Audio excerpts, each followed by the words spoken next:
In the history of kings, no story is more unbelievable than this one. A holy city, a weak kingdom, and enemies gathering all around. Born in 1161, Baldwin was the son of King Amalric, smart, brave, and feared across the Holy Land. Baldwin grew up inside the walls of Jerusalem, taught languages, religion, fighting, and making peace from birth. His teacher was William of Tyre, one of the greatest writers of the time. And one day, William saw something that changed everything. The boy felt nothing when his friends pinched his right arm. Absolutely nothing, at all. William knew what it was right away: leprosy. The scariest sickness in the world back then. Back then, leprosy was not just a sickness, it ruined your whole life. Sick people had all their rights taken away and were sent to the order of St. Lazarus, locked away forever from the world. If his father followed the rules, Baldwin would have disappeared into that place and never been heard from again. His father said no. Experts now think that if Baldwin had been sent away, he might have lived much longer. His father's love cost him his life. At 13 years old, his father died suddenly from a bad stomach sickness during a war. Baldwin was alone. He was crowned King of Jerusalem 4 days after his father died. 13 years old, very sick, king. That same year, a man named Saladin became ruler of Egypt and Syria. 2 young leaders, one city, one future. Saladin even sent Baldwin a kind letter after his father died, hoping the boy would be easy to beat. He was wrong. Baldwin's right hand was already getting weak. So he did something amazing. He trained with an Arab teacher to fight with one hand. He taught himself to ride using only his knees. Both hands were too hurt to hold the ropes, so he could still lead on a horse.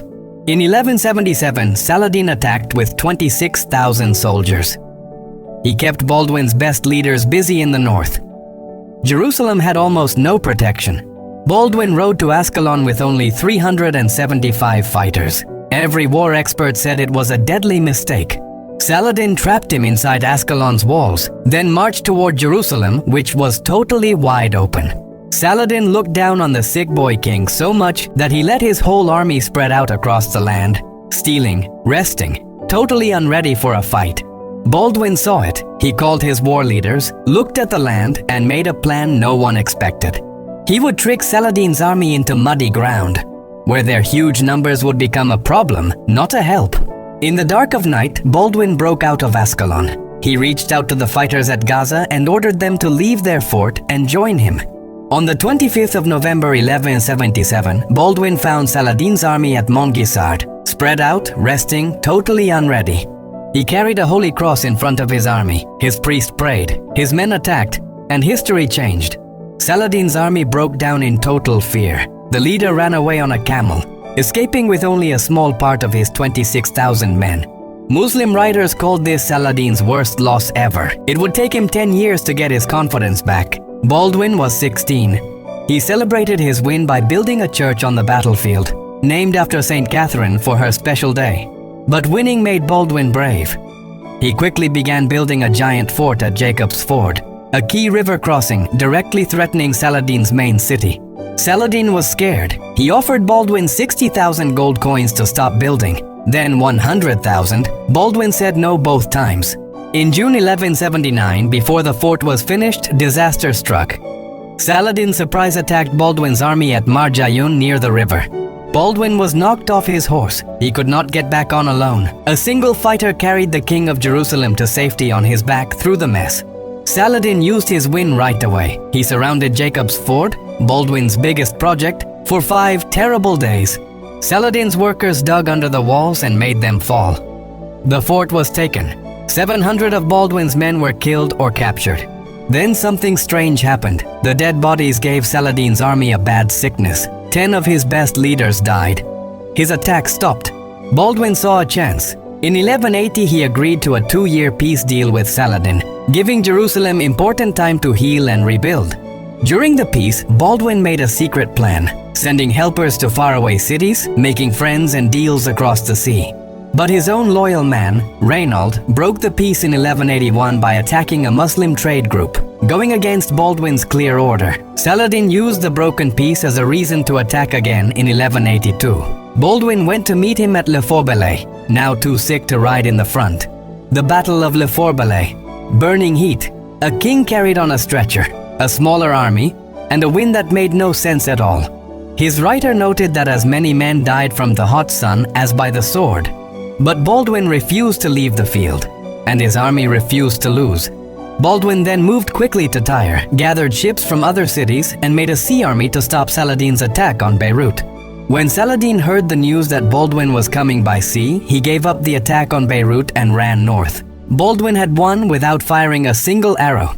He then fought back, attacking Saladin's lands around Damascus, taking a fort, and pushing deep into enemy ground. In 1183, Saladin took Aleppo, totally surrounding Jerusalem. Then he attacked Kerak Castle, where a wedding was happening.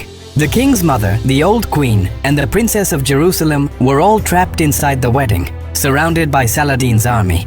Baldwin's men refused to follow Guy to help. So Baldwin, blind, unable to move, carried on a stretcher, came himself. When Saladin heard that the sick king himself was coming, even carried on a stretcher, he stopped the whole attack and left, without a single fight. Think about that, a blind, unmoving, dying king on a stretcher, and Saladin's army of thousands turned and left. That shows how great Baldwin was. His biggest enemy inside the city was his own brother-in-law, Guy, who wanted to be king and was willing to ruin the kingdom to get it. Guy ignored Baldwin's war orders again and again, made terrible choices, and openly disobeyed his king while planning to take over. Baldwin took away Guy's power, then made the smartest backup plan for the crown in history. He made his 5-year-old nephew a king too, while he was still alive, to legally stop Guy from ever taking the crown. He also promised his young half-sister to marry a teenage leader, purposefully stopping two powerful lands from joining under one enemy.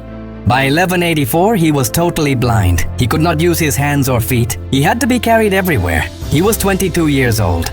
Even then, he refused to step down, because he knew the moment he gave up the crown, the kingdom would tear itself apart. He died in the spring of 1185. He was 23 years old. The whole kingdom cried. Soldiers, sellers, children, and even some of his enemies. Without Baldwin, the kingdom broke apart within months. 2 years after his death, Guy led the army to a huge battle, and Jerusalem fell to Saladin forever. King Baldwin IV, crowned at 13, blind at 22, dead at 23. He never lost Jerusalem. He was the last wall between a holy city and the storm, and he stood strong until he could stand no more.